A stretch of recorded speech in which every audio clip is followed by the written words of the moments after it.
90% व्यापारी मार्जिन को ध्यान में रख के बिजनेस स्टार्ट कर देते हैं। इसी वजह से उनका जो बिजनेस होता है अगले 3-4 सालों के अंदर बंद हो जाता है। जो व्यापारी होते हैं वो देखते हैं प्रॉफिट, और प्रॉफिट देखा कि बिजनेस स्टार्ट कर दिया। अब इससे क्या होता है, मार्केट में कंपटीशन क्रिएट होता है। अब इसमें होता क्या है कि जो प्रोडक्ट या जो सर्विस हर कोई प्रोवाइड कर रहा है, मार्केट में ऑलरेडी हजारों कॉम्पिटिटर बैठे हुए हैं, सेम बिजनेस हम स्टार्ट कर देते हैं सेम माइंडसेट के साथ में और सेम चीज़ें डिलीवर करते हैं। अब इससे क्या है कि जो मार्केट में काफ़ी लंबे समय से काम कर रहा है उसको एडवांटेज मिल जाता है, क्योंकि उसके पास ऑलरेडी कस्टमर्स बने हुए हैं जो उससे परचेज कर रहे हैं, उससे सर्विस ले रहे हैं। तो यहाँ पर गैप आ जाता है।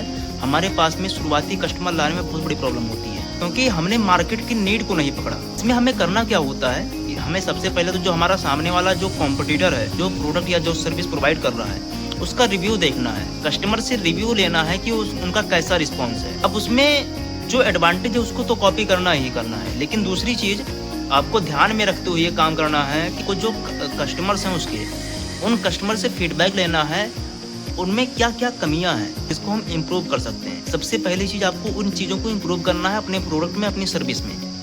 और दूसरी चीज़ आपको करना क्या है, आपको अपने प्रोडक्ट में कुछ यूएसपी बिल्ड करना है, यानी यूनिक फीचर आपको डालना है, यूनिक सेलिंग प्रपोजिशन, जिससे आपका प्रोडक्ट, आपकी सर्विस कॉम्पिटिटर से डिफरेंशिएट क्रिएट करे, जिससे कस्टमर के लिए आप ऑप्शन ना रहें, आप चॉइस बने।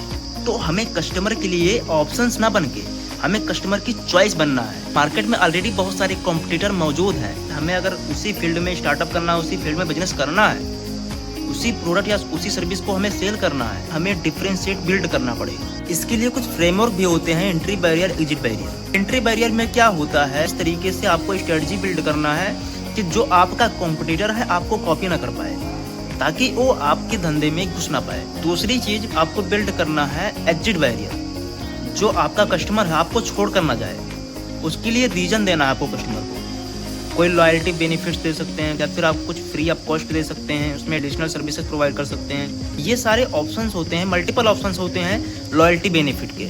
जैसे कस्टमर आपसे रेगुलर परचेज कर रहा है, कस्टमर आपसे ले रहा है, तो आपसे ही सिर्फ क्यों परचेज करेगा, उसके लिए आपको रीजन देना पड़ेगा। तो ये सारी चीज़ आती हैं एग्जिट बैरियर के अंदर। आपको इसको डेवलप करना पड़ेगा और इससे आप अपने बिजनेस को कंपटीशन से आगे ले जा सकते हैं। कंपटीशन को किल करके मार्केट में जो ऑलरेडी किंग बैठे हुए हैं उनको आप बीट कर पाएंगे, उनके कस्टमर को अपनी तरफ ला पाएंगे। धन्यवाद।